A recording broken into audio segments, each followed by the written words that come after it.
start here then. Very good morning, everyone. Welcome to the last talk of Fall 2023 Matrix AI seminar series. As you know, the foremost focus of the Matrix AI consortium is human well-being. And therefore, it is appropriate that to serve that purpose, for the last talk, we have Dr.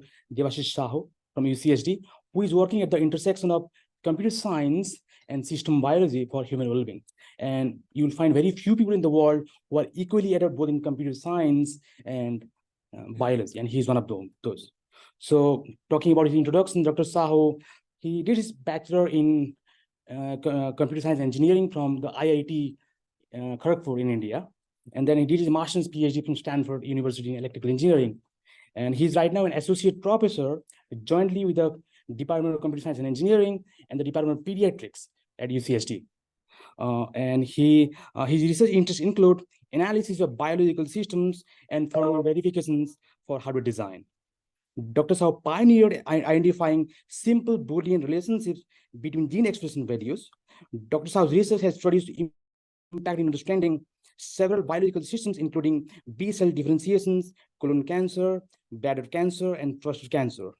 Among the successes was Dr. Sahoo's previous work, where he identified the CDX2 gene expression as a predictive biomarker for a favorable response to conventional chemotherapy among stage 2 colon cancer patients. And that can save more than 50,000 people annually. And for that reason, it was published in the New England Journal of Medicine, which is the topmost journal in the field of medicine.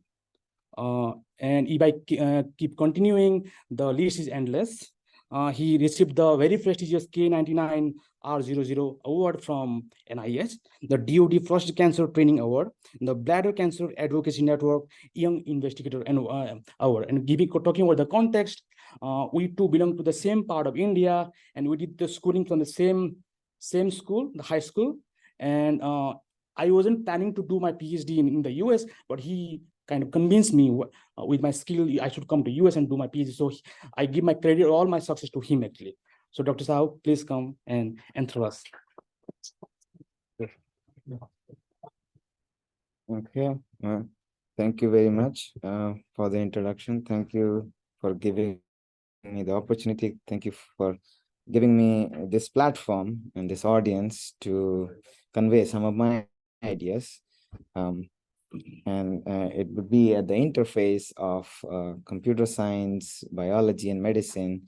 And, you know, as the recent buzzword, AI, and maybe some movie Matrix like scenario.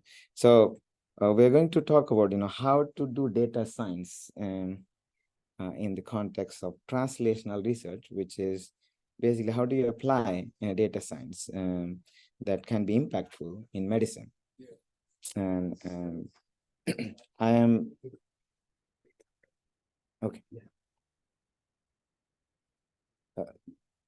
My training has been primarily on the computer science side, but along the way I've learned some of the biology, and so we can talk about how computer science can impact biology and medicine. So we'll start with traditional approaches. Okay. So often times in this context of biology and medicine, which is for the human healthcare setting, impact in the human healthcare setting, we collect a lot of data.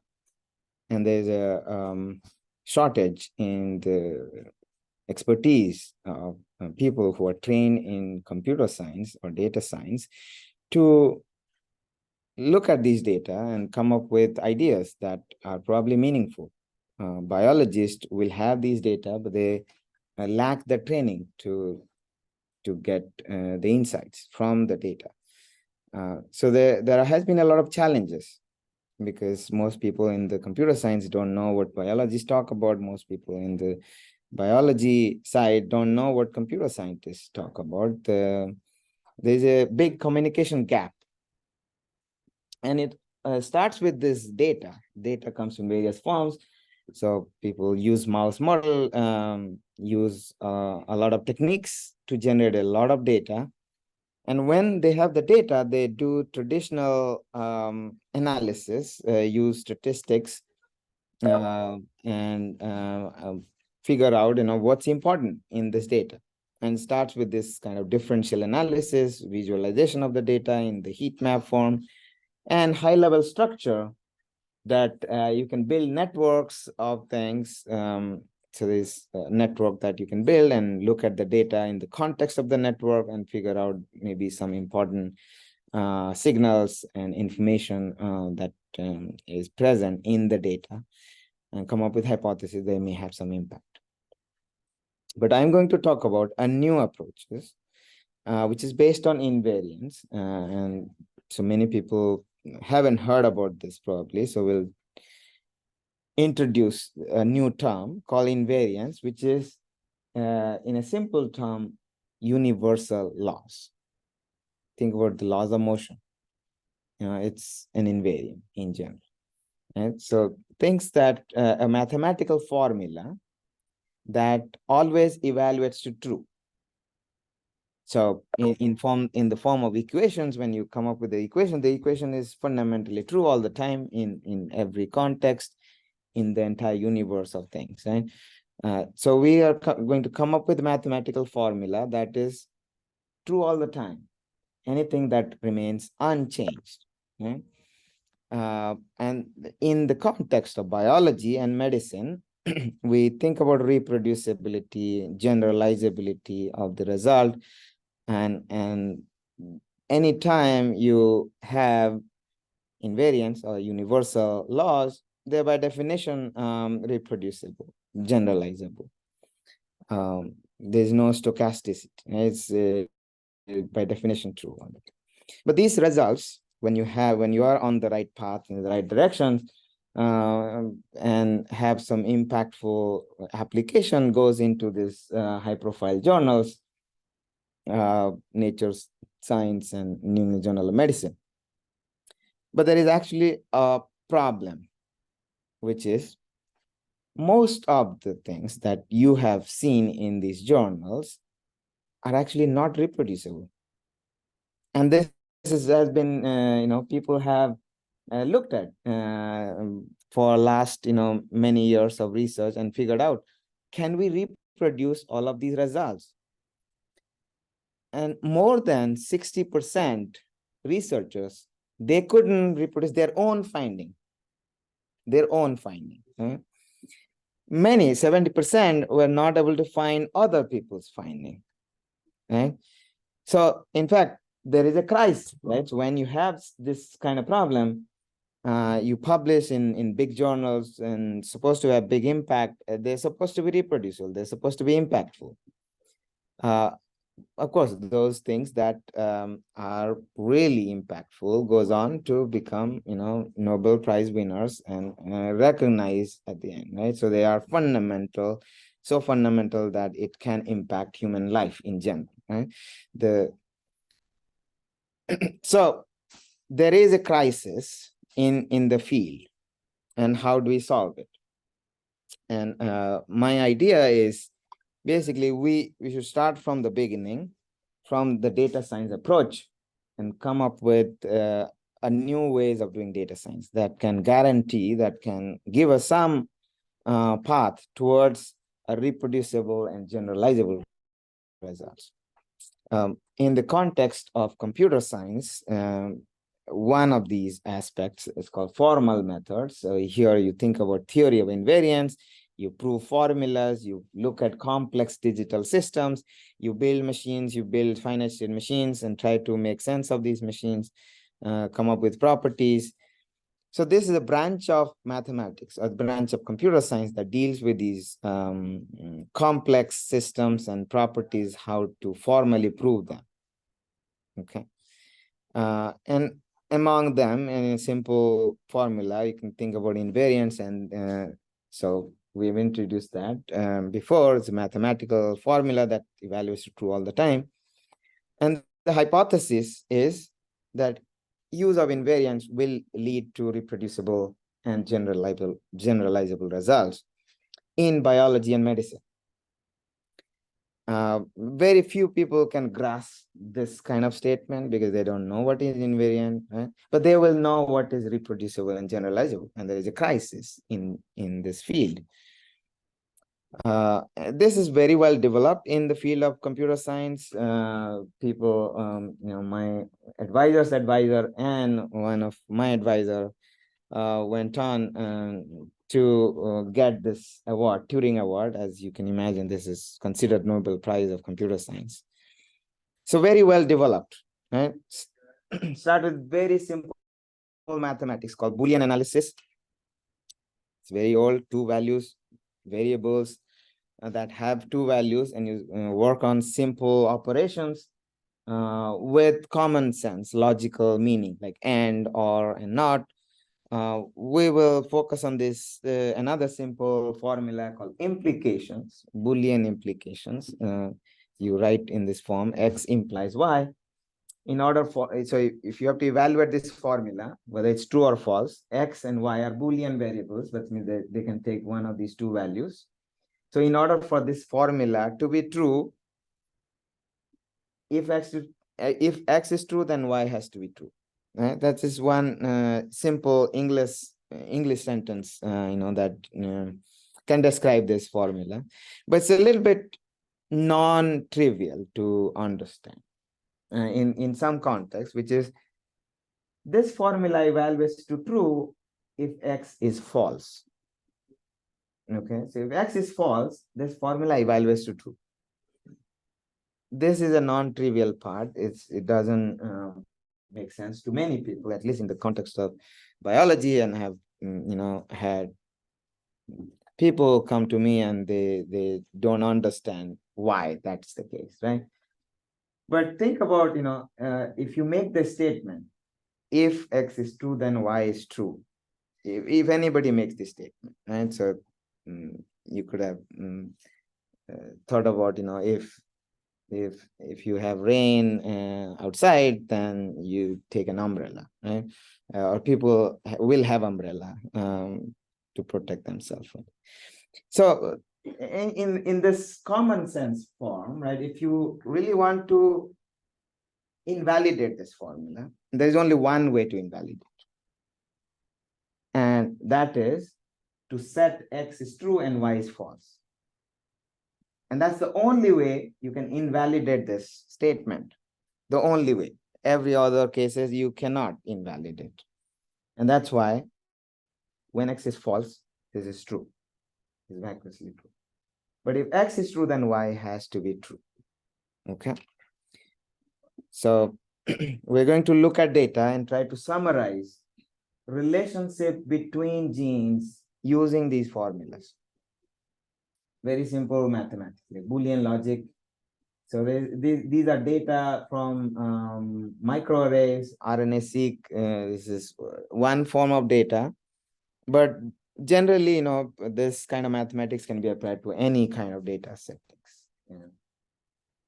Really fundamental. But going back to this data, think about every point here is from a human sample, and you're seeing an entire universe of things. In this case, all possible tissues or sample that people have access to and have done experiment on. Imagine it's a cancer sample or cell lines, all kind of torture that people do in the lab settings and collected these data. Right?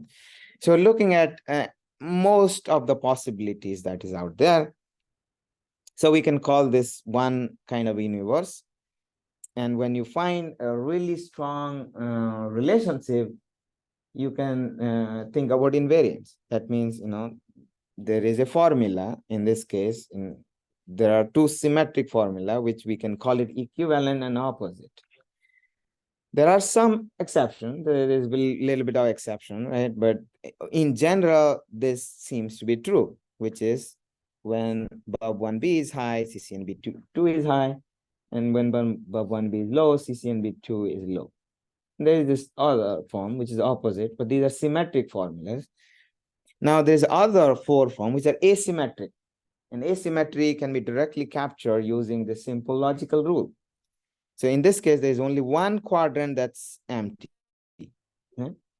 So looking at this pattern here, if PTPRC is low, CD19 is low. That's the Boolean implication. This formula will be true in all of these samples, not just here, okay? Every sample, because on this side, PTPRC low is false, okay? And on this side, PTPRC low is true. And so the CD19 is true. The only case where this is not true or you don't see enough representation is CD19 high and PTPRC low. Okay. So all of these can give you formulas to summarize.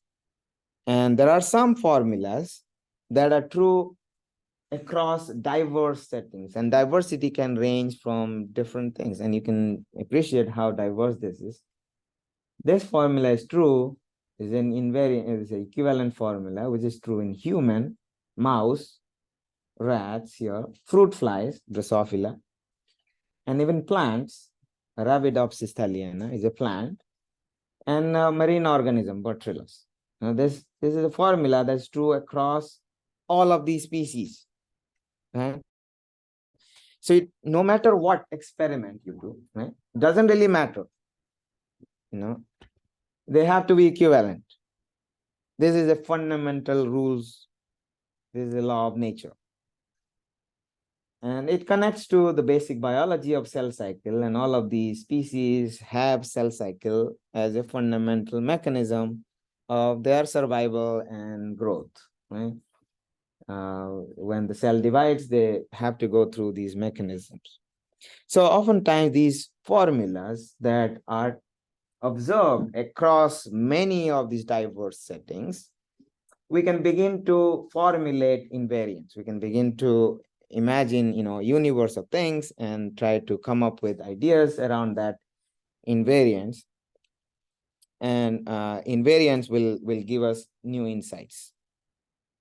So one of these example, this is in the context of hardware design. You have signals that relates to these implications. But in the context of colorectal cancer, there is a specific example here where you can see that CA1 is high, implies KRT20 high, or KRT20 low implies CA1 low. This formula is true in every cancer patient, every cancer sample, every colorectal cancer sample, not every cancer, but this is a domain of colorectal cancer and the colon tissue. And this formula is true not just in human, it's true in human, mouse, rats, and even fish. Fish have colon tissue, and there are these genes that appear.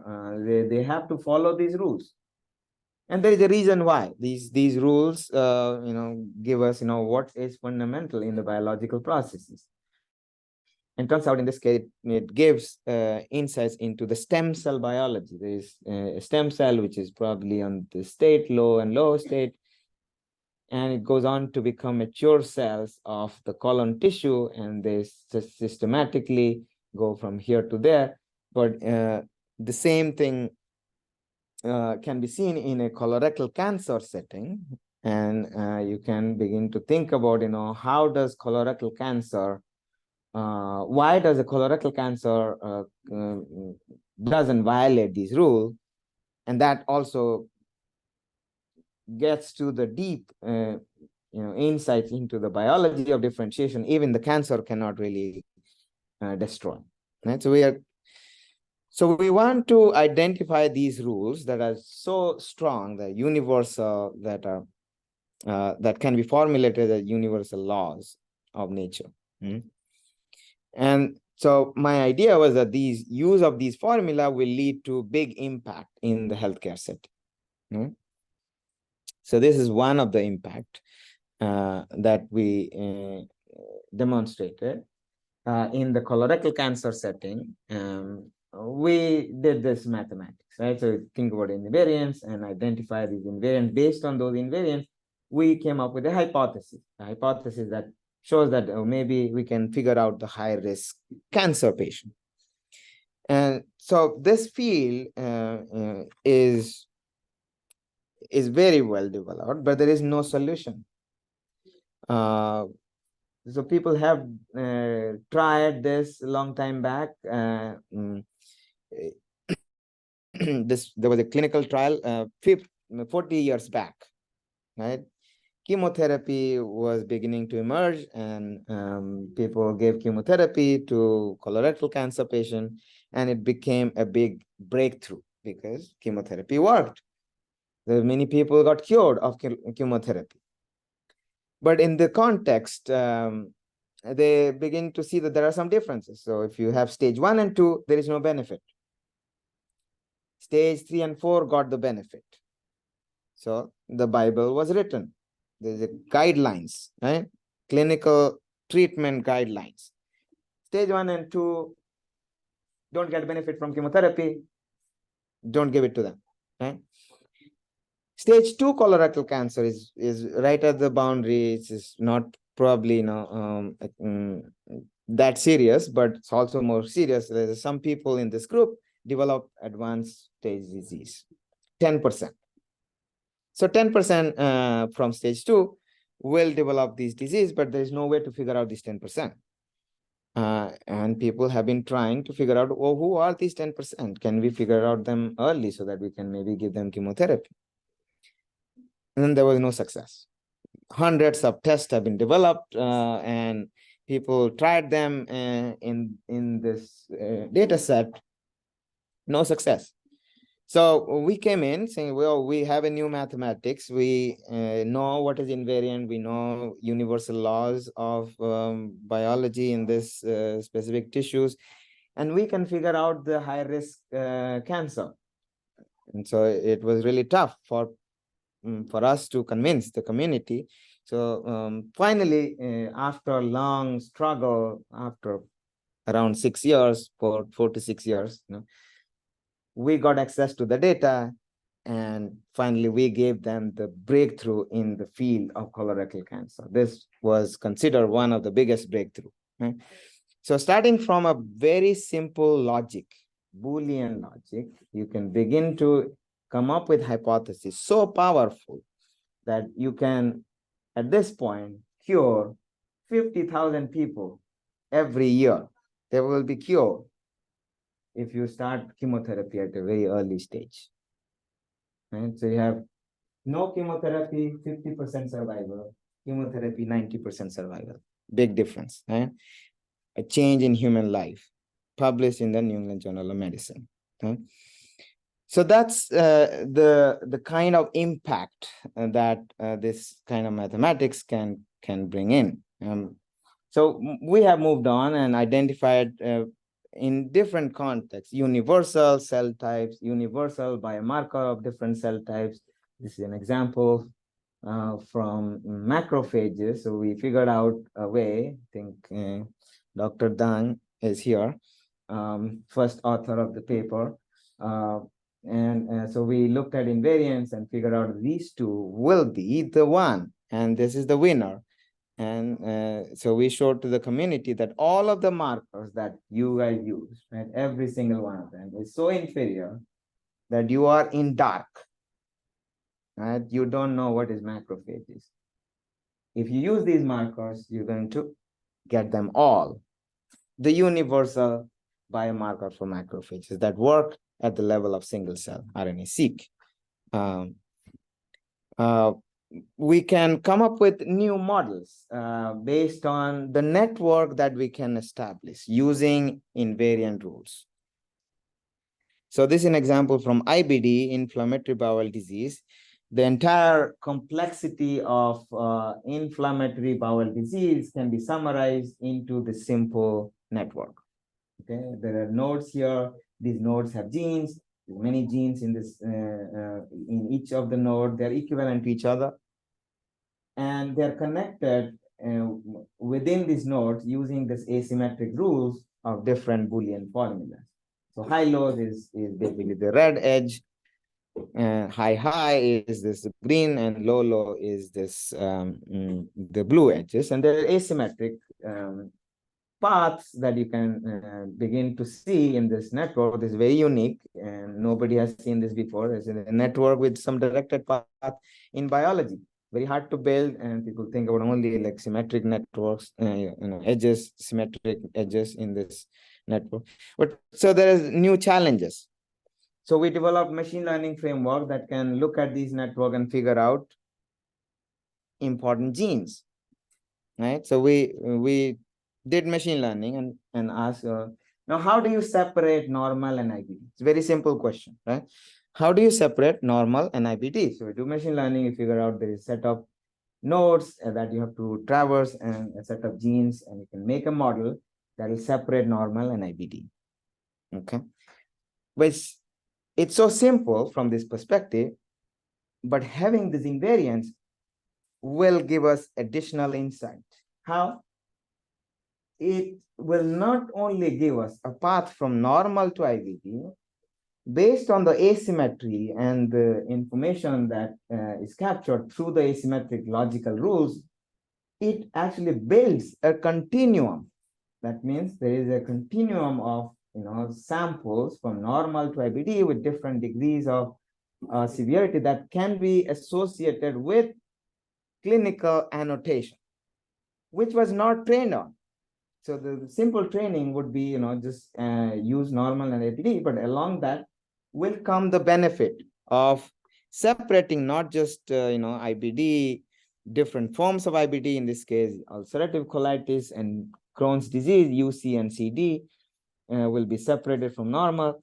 But not just that, you can have inactive form of IBD, active form of IBD, or responder and non-responder, or neoplastic or non-neoplastic. All of these are separated, distinguished from the same mathematical model that wasn't even trained on this kind of attributes. So that's the kind of benefit we have. And we can go much further than that. Right? So in this case, we were able to figure out that we can identify a patient who will respond to chocolates, not even think about drugs. So in this disease, it turns out there is a lot of placebo effect. That means when the patient is prescribed just simple chocolates, the patient will just heal. And that is seen a lot of patients. So there is a challenge there. Like, how do you develop drugs? The drug has to go beyond that. Right? It should not be equivalent to a chocolate. Right? You pay a lot of money for these drugs. Right? So there's a lot of drugs that have been developed. So in this case, we can also think about selecting the right kind of mouse model to model the disease. We can identify different paths, different biology in this context. But the most importantly, we see an unexpected properties, which is, in this disease, there is a lot of drugs that has been tried, and some of them pass. These things are passed, they're approved, and you see them in the clinic. But many of the drugs that we tried failed. And we tried them all, and these took, multiple $billions, single digit, 2 digit, you name it, right? And so the standard approaches, gave us these targets. Differential analysis, they're all differentially expressed between healthy and IBD, and that's the starting point, right? But many failed and some passed. And along the way, people develop a new network approaches. We can figure out important genes by looking at networks, Bayesian analysis, looking at biological, data set. And what happens? Okay, the Bayesian analysis came up with a set of genes and targets, and they all fail, right? They're not even, you can't distinguish the success and failure based on these mathematics. And many people would wonder, this is a crazy question. We can't even figure it out because it's so complex. You have to go through the tox studies, you have to go through phase 1, phase 2, and phase 3 with the human, and you can't predict them because they are different humans. They may come with different properties, right? But you use the Boolean model, spot on. So this was an observation. So we were thinking, oh, that's crazy, right? We can figure out whether a drug will pass or fail even before we try them. So no matter what you do, right? No matter what you try, we know the outcome from the beginning. How? Invariance actually gave us the logic, the rules. So those that follow the invariance, they will work, or they worked. But those that did not follow the invariance, they all failed. And we know these outcomes even before we try them. So many people might say, "Oh, that's crazy," and maybe you're lucky, right? So you just it's a fluke, statistical fluke, right? So you can see them, the patterns can be there in any samples, but we published in 2021 and say we predicted many other drugs, and they are trying. So there's a lot of drugs that people try in this disease. It's very competitive, and it's expensive. So there's a lot of drugs out there. And we just said, oh, these drugs will pass, these drugs will fail. And people did not listen to it. It's just computational models, and they always say things like that, right? But now we know the outcome of some of these drugs, right? And one of them we said pass, it passed, just recently approved, got approved. 4 of them we said failed, will fail, all of them failed. Okay, if they had listened to us, we would have probably saved around, I don't know, tens of billions of dollars that we could have used for other things. These are your own money, right? Public money, and maybe some pharma money, but we wasted a lot of money. But there is many more drugs in the trial, and they're still not listening to us. Okay, so maybe they will listen to us when, but things. So this is crazy, right? You can see that the invariance can lead to this kind of prediction, that whether we can try them or not, we can see them in the invariance.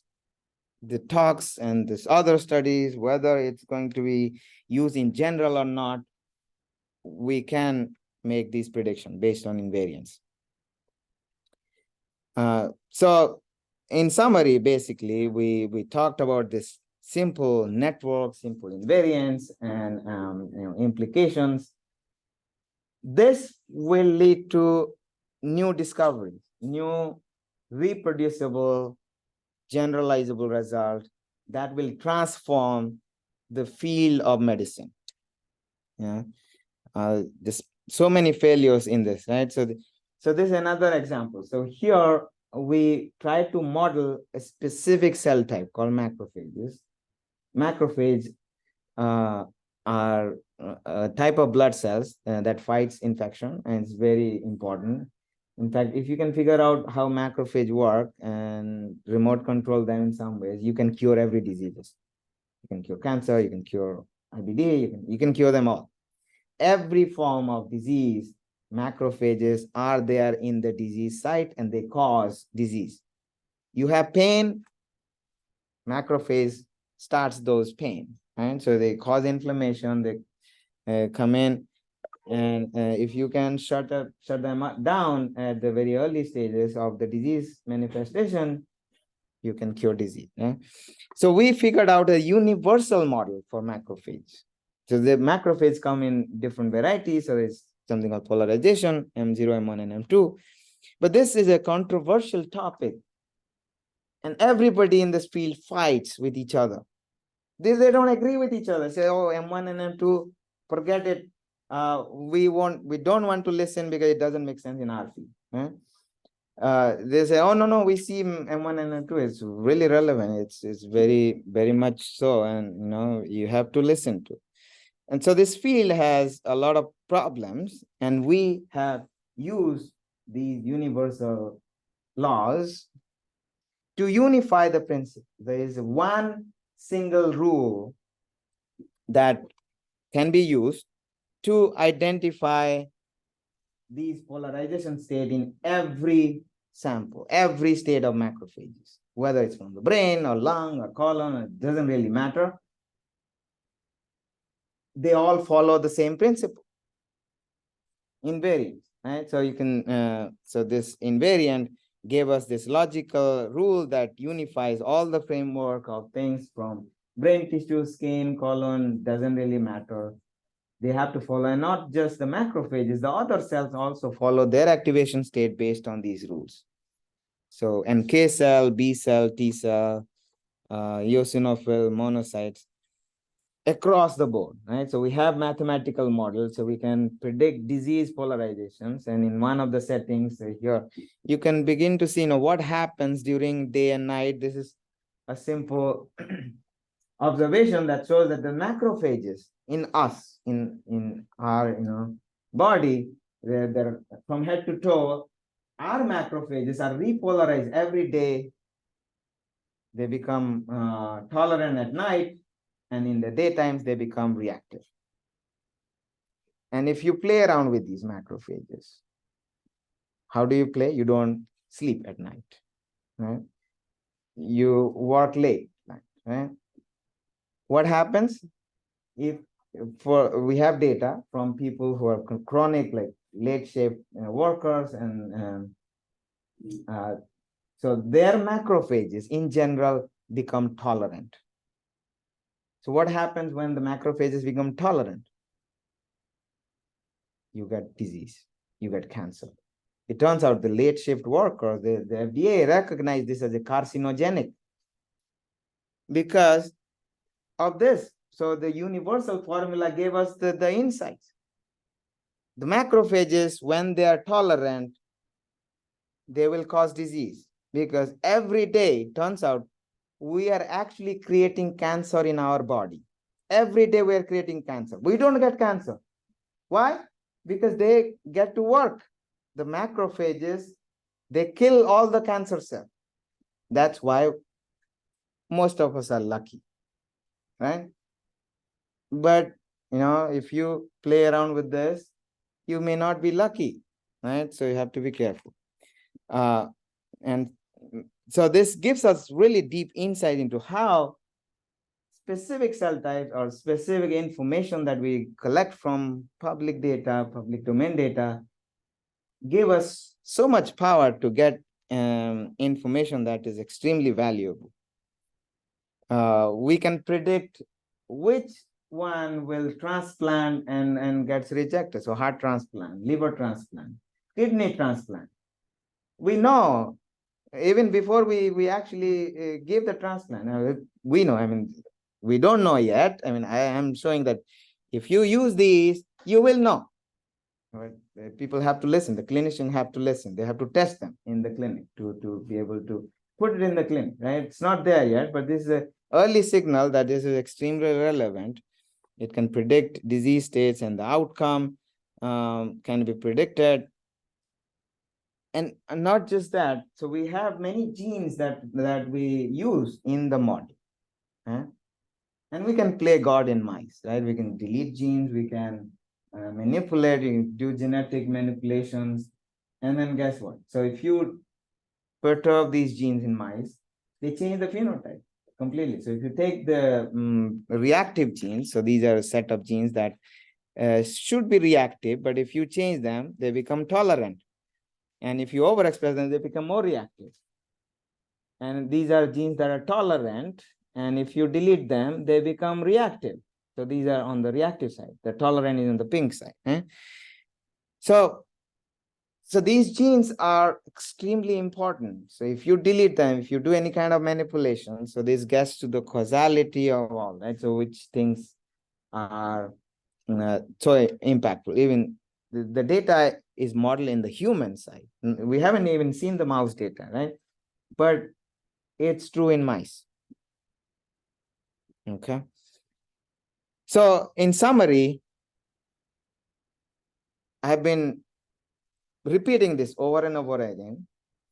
And in the stage, in the international stage, still, I am the only one who does Boolean analysis. And nobody else has picked this up. It's been a long time. And I think it's time for you guys to listen and use these kind of mathematics and come up with ideas, and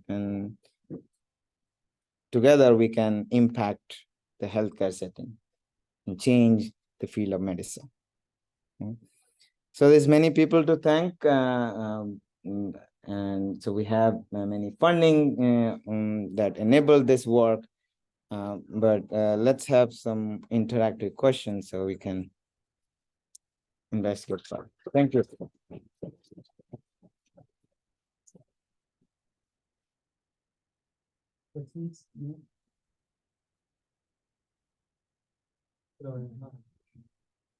Yeah.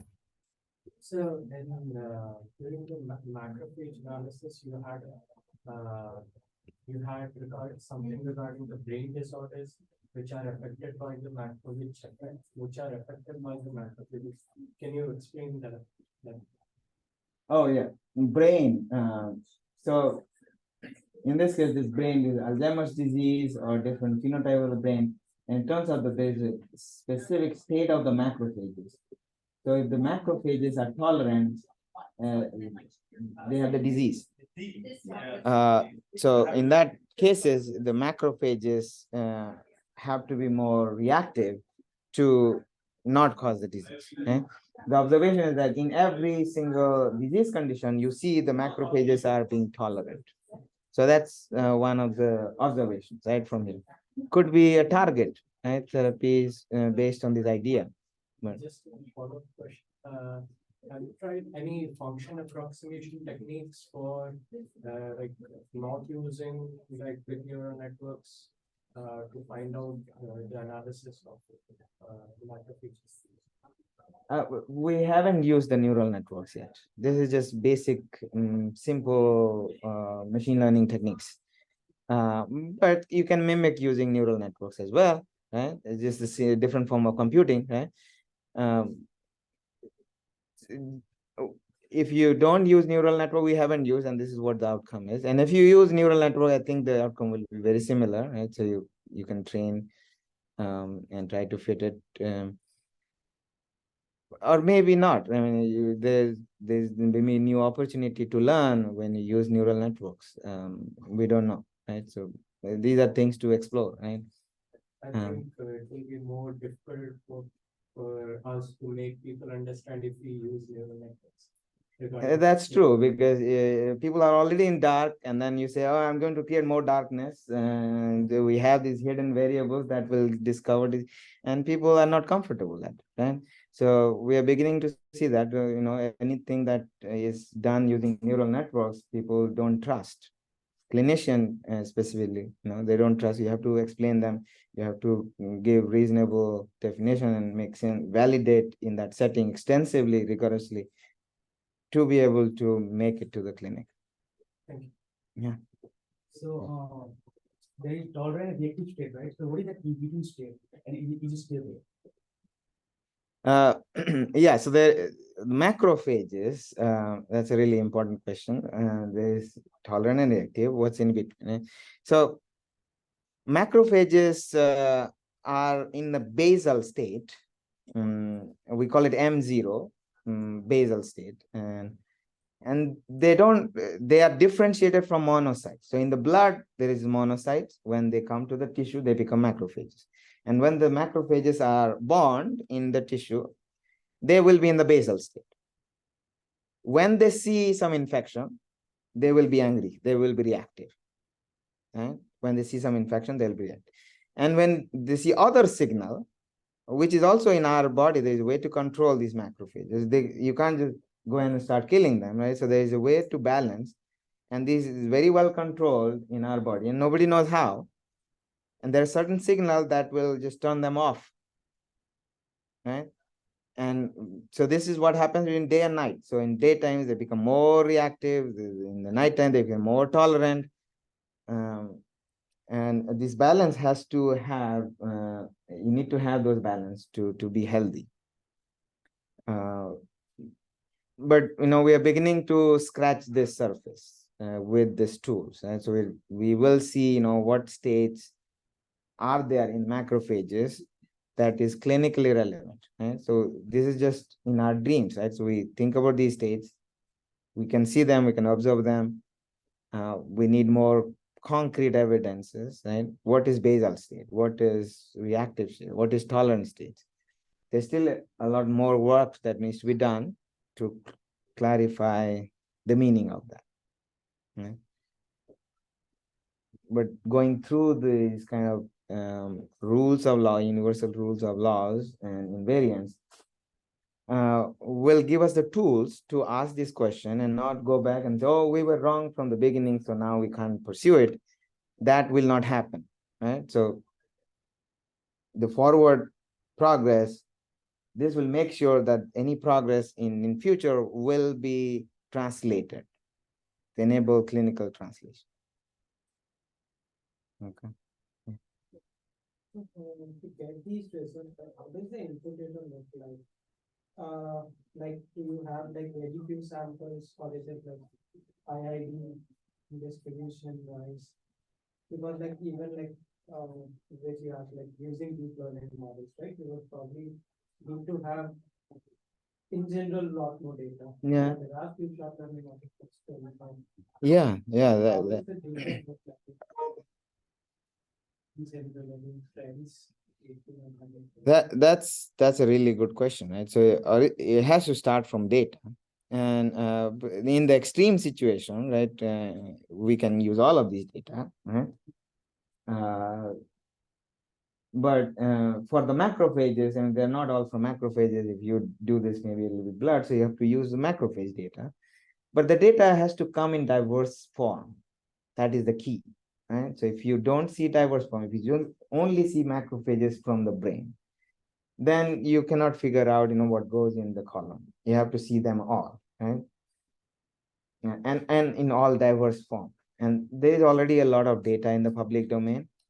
It's scattered around, and that is perfect for diversity, which is what people term as garbage. And they don't trust it, then say, oh, garbage in, garbage out. If you use all of this data, you're going to trap and will not find anything.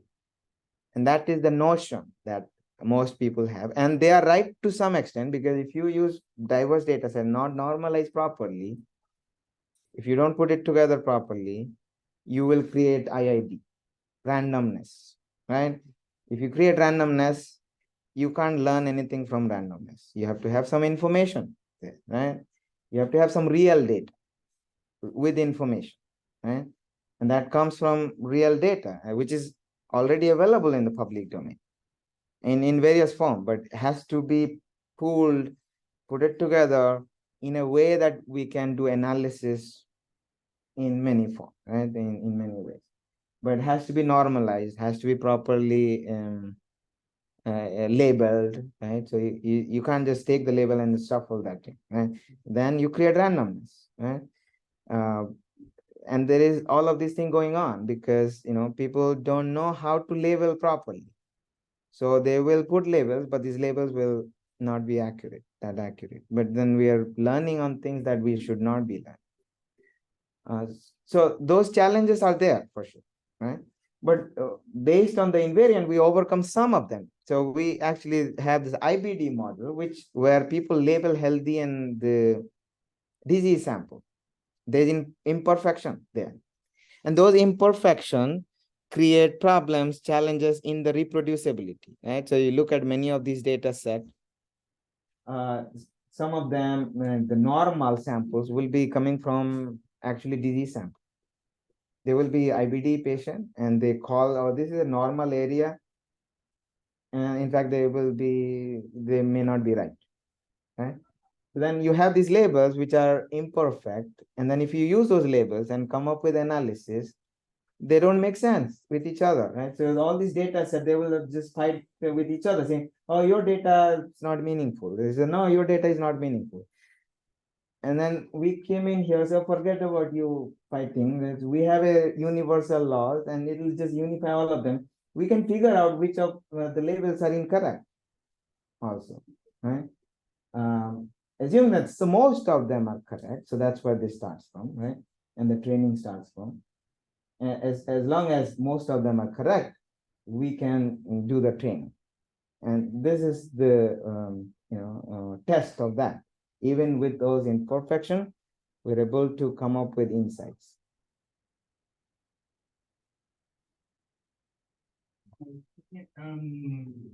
Nice. So, I heard that some phase 3 drugs fail because they treated in the broad population, but maybe they will work if you kind of restrict the population to have some person that has certain gene expression. So you can use these Boolean analysis to predict that this drug will work in this population. Yeah, that's a great question, right? So many of these drugs that fail could work in some patient, right? But you have to start with some hypothesis, start with which patient, right? And that's challenging, right? People haven't figured it out yet, right? So it's failed all, but I think, I support your hypothesis. This is exactly my hypothesis. Right? So we can figure out, we can personalize some of these drugs. We can come up with a set of patients where they may work and don't give it to general population. In fact, don't give it to the people who respond to chocolates, right? And that was done, right? Because these were randomized, double-blind, placebo-controlled clinical trial, broad, population, right? Now that plan needs to change, right? Can be personalized, figure out a set of patients where we can give it to, and retry them, because we have invested a lot of money onto this. These drugs are safe, very important, right? They are safe. They can be given, right? Many of them are, and some of them are also not safe, right? But many of them are safe. In fact, some of the drugs that we predicted would fail after this, right? That failed, they're actually toxic in general population. So if we have figured out the safe drug, we can have that plan, right? Come up with the strategy to personalize the medicine. There is opportunity there. Time for 2 more questions.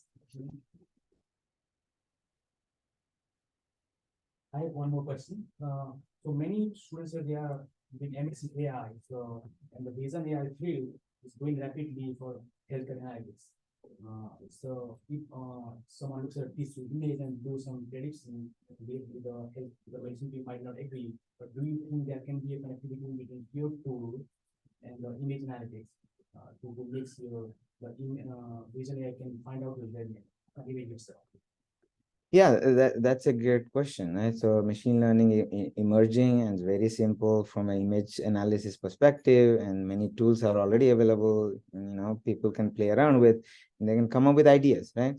But it's very important in the space that people are playing around. They are just playing around blindly, right? So you look at the labels and fit the data, train them, and then you say this model may be applicable, but that's probably the wrong approach. Okay? So you have to put the invariant into that principle, and there is many ways to do that. Right? It can be probably done at the level of training, at the level of data analysis. Right? When you are training, you can do that, or even after the fitting the data, you can come up with some variables that are trained and see if there are invariant. There are signs of invariance. So all of these can be done at various levels, but imagine, so you have to think about from the beginning, what is invariant, and this will lead us to the most generalizable path. Right? And the more diverse data, tissue, images that you have, you will have more confidence on the attribution of this invariance. that is missing right now.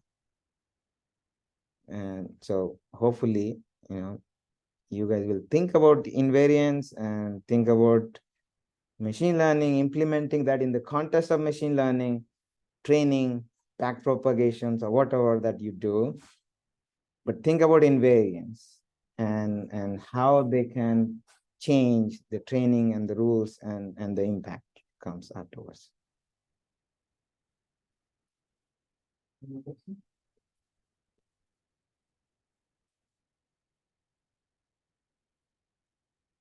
No more questions? So there are questions from the Zoom? No questions from the. Okay. So I'm sure the very simple and general nature of this approach would propel most of you to collaborate with him. So with this, let's give Dr. Sahoo big round of applause for the good talk. And this is our Thank you. application and appreciation from UTSA. Okay, thank you very Thank you much. so much. Thank you so much. Thank you.